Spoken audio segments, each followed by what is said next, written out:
16 महीनों से जेल में बंद दिल्ली के पूर्व उप मुख्यमंत्री मनीष सिसोदिया की जमानत याचिका पर सुप्रीम कोर्ट में सुनवाई 5 अगस्त तक के लिए टल गई है। ये फैसला सिसोदिया द्वारा दिल्ली उच्च न्यायालय के उस आदेश को चुनौती देने के बाद आया है जिसमें उनकी जमानत याचिका खारिज कर दी गई थी। मनीष सिसोदिया ने अब समाप्त कर दी गई आबकारी नीति से जुड़े कथित धन शोधन के मामले में दिल्ली उच्च न्यायालय द्वारा उनकी जमानत याचिका खारिज किए जाने के बाद सर्वोच्च न्यायालय का दरवाजा खटखटाया था। सिसोदिया ने याचिका में 16 महीने से जेल में बंद रहने का हवाला देते हुए जमानत की मांग की है। जस्टिस BR गवाई और जस्टिस KV विश्वनाथन की बेंच ने संक्षिप्त सुनवाई के बाद मामले को अगले सोमवार तक के लिए टाल दिया। कोर्ट ने ईडी को जवाब दाखिल करने के लिए गुरुवार तक का समय दिया है। इस बीच CBI ने सुप्रीम कोर्ट को बताया कि जवाब दिया जा चुका है। सुप्रीम कोर्ट ने CBI के जवाब को रिकॉर्ड पर लाने को कहा। केजरीवाल की तरफ से वरिष्ठ वकील अभिषेक मनु सिंघवी पेश हुए। वहीं एडिशनल सॉलिसिटर जनरल ने ये कहते हुए आपत्ति जताई कि एक ही फैसले पर ये दूसरी SLP है। दिल्ली सरकार में कभी 18 विभागों को संभालने वाले सिसोदिया को 26 फरवरी 2023 को CBI ने गिरफ्तार किया था। इसके बाद ईडी ने 9 मार्च 2023 को उन्हें गिरफ्तार किया था। तब से मनीष सिसोदिया तिहाड़ जेल में ही बंद है। जमानत के लिए मनीष सिसोदिया ने पहले भी निचली अदालत से सुप्रीम कोर्ट तक का रुख किया, लेकिन उन्हें अब तक राहत नहीं मिली है। पत्नी के बीमार होने का हवाला देकर भी मनीष सिसोदिया ने जमानत मांगी थी। अदालत ने उन्हें मुलाकात का मौका दिया, लेकिन जमानत नहीं। CBI और ईडी का दावा है कि वित्त वर्ष 2021-22 के लिए बनाई गई शराब नीति में भ्रष्टाचार किया गया। केंद्रीय जांच एजेंसियों के मुताबिक शराब नीति में गलत तरीके से बदलाव करते हुए शराब कारोबारियों को फायदा पहुंचाया गया और बदले में उनसे रिश्वत हासिल की गई।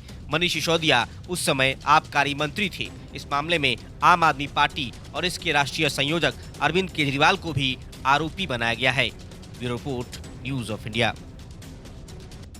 दिल्ली के कोचिंग सेंटर में हुए हादसे के बाद से छात्रों का गुस्सा बढ़ता ही जा रहा है। छात्र कहीं सड़क जाम कर रहे हैं तो कहीं दिल्ली की मेयर की तस्वीरों पर कालिक पोत रहे हैं, तो कहीं अपनी सियासत चमकाने आए कांग्रेस के प्रदेश अध्यक्ष देवेंद्र यादव को खदेड़ा जा रहा है, तो कहीं NSUI के कार्यकर्ताओं को भगाया जा रहा है। इन सब के बीच आम आदमी पार्टी के नेता और मंत्री अपने अपने घरों में दुबके हुए हैं और वहीं बैठक कर सोशल मीडिया पर अनाप शनाप पोस्ट कर रहे हैं, जिसका मतलब कुल यही है कि LG उन्हें काम नहीं करने देते, नहीं तो ऐसा होता नहीं।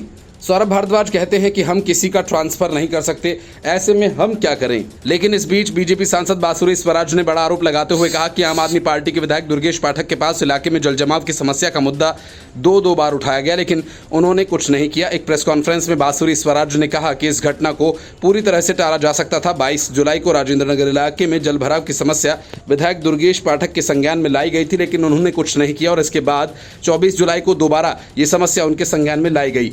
वहां के स्थानीय लोगों ने उनसे निवेदन किया कि आप नाले का सफाई करवा दीजिए। एक तस्वीर वहां के लोगों ने दुर्गेश पाठक को भेजी थी, लेकिन उन्होंने ये तस्वीर देख तो ली पर कुछ किया नहीं। नतीजा ये हुआ कि महज आधे घंटे की बारिश में वो इलाका इतना जलमग्न हो गया कि 12 फुट का बेसमेंट भर गया।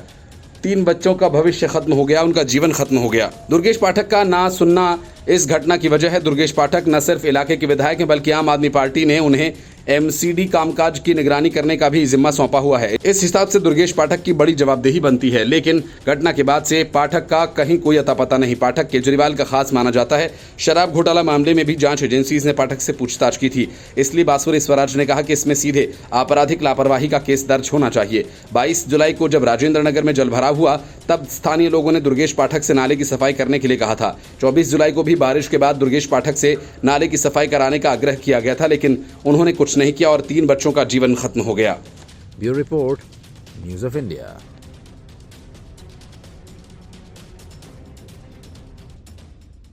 दिल्ली के कोचिंग हादसे में 3 बच्चों की मौत का मामला सोमवार को संसद में भी खूब गरमाया। राज्यसभा में इस मसले पर सभी सदस्यों ने संवेदना जताई। इस दौरान बीजेपी नेता सुधांशु त्रिवेदी ने इस हादसे के लिए दिल्ली की आम आदमी पार्टी की सरकार को जिम्मेदार ठहराया। सुधांशु त्रिवेदी ने कहा कि हर बात पर दिल्ली की जनता के साथ खड़ा होने की बात करने वाले मुख्यमंत्री अरविंद केजरीवाल का इस मसले को लेकर कोई बयान तक नहीं आया। सुधांशु त्रिवेदी ने कहा कि यह हादसा पीड़ादायक है। जिनके ऊपर इसकी जिम्मेदारी होनी चाहिए उनके माथे पर शिकन तक नहीं आई। बजाय इसके वो नाना प्रकार की चीजों में अपना बचाव और निर्लज्जता के साथ राजनीति करते नजर आए। लापरवाही और अनुचित भावना के साथ भ्रम फैलाते हुए नजर आ रहे हैं। बीजेपी नेता सुधांशु त्रिवेदी ने कहा कि ये घटना अचानक नहीं हुई। अनेक छात्रों ने शिकायत की। 26 जून को एक शिकायत हुई। एक छात्र ने कहा था कि बिना परमिशन क्लास संचालित हो रहे हैं। फिर 15 जुलाई को उसने रिमाइंडर डाला। 22 जुलाई को फिर रिमाइंडर दिया। बावजूद सरकार के कान पर जूं तक नहीं रेंगती है। फायर डिपार्टमेंट एनओसी दे देता है। बेसमेंट को स्टोरेज बताया गया है। यह आपराधिक कृत्य है। जानबूझकर ऐसा किया गया है। एमसीडी भी आपके पास है, सरकार भी आपके पास है। इसके बावजूद उनकी तरफ से सिर्फ सियासी बयान है। वहीं सुधांशु त्रिवेदी के बयान पर आम आदमी पार्टी नेता संजय सिंह ने कड़ी प्रतिक्रिया व्यक्त की। उन्होंने दिल्ली बेसमेंट हादसे के लिए बीजेपी को जिम्मेदार ठहराया। संजय सिंह ने कहा कि एलजी काम में रोड़ा अटकाते हैं। कोचिंग को रेगुलेट करने का काम केंद्र सरकार का है। कोचिंग क्लासेस और लाइब्रेरी बेसमेंट में 20 साल से चल रही है। तब एमसीडी में बीजेपी थी। बीजेपी का काम है रोड़ा डालना। उन्होंने कहा कि हमारे मंत्री नाले की सफाई के लिए कह चुके हैं, लेकिन अधिकारी नहीं सुनते। ऐसे अधिकारियों पर कार्रवाई हो, ये हमारी हालत है। हाथ पैर बांध दिया और स्विमिंग पूल में फेंक दिया गया। एलजी की तरफ से दिल्ली की सरकार को संचालित नहीं करने दिया जा रहा है। हर काम में रोड़ा अटकाया जा रहा है। ये घटना कोई एक दिन की घटना नहीं है। दिल्ली के एक आईएएस कोचिंग संस्थान में पानी भरने से 3 छात्रों की मौत का मसला सोमवार को संसद में भी गूंजा। इस घटना को लेकर सड़क से संसद तक कोहराम मचा हुआ है। लोकसभा में बोलते हुए बीजेपी सांसद बांसुरी स्वराज ने कहा कि वो छात्र आईएएस परीक्षा की तैयारी के लिए दिल्ली आए थे, लेकिन दुख की बात है कि दिल्ली सरकार की आपराधिक लापरवाही के कारण उन छात्रों की जान चली गई। बांसुरी स्वराज ने कहा कि नाले का पानी कोचिंग सेंटर के बेसमेंट में भर गया और पूरा बेसमेंट जलमग्न होने के कारण 3 छात्रों ने अपनी जान गंवा दी। ये बच्चे तेलंगाना, केरल और उत्तर प्रदेश से आईएएस की तैयारी के लिए आए थे, लेकिन मुझे दुख के साथ कहना पड़ रहा है कि दिल्ली सरकार की लापरवाही के कारण इन बच्चों ने जान गंवा दी। 1 दशक से आम आदमी पार्टी दिल्ली में सत्ता भोग रही है, लेकिन दिल्ली के लोगों के लिए काम नहीं कर रही है। वहीं पिछले 2 सालों से एमसीडी और दिल्ली जल बोर्ड भी आम आदमी पार्टी के अधीन है।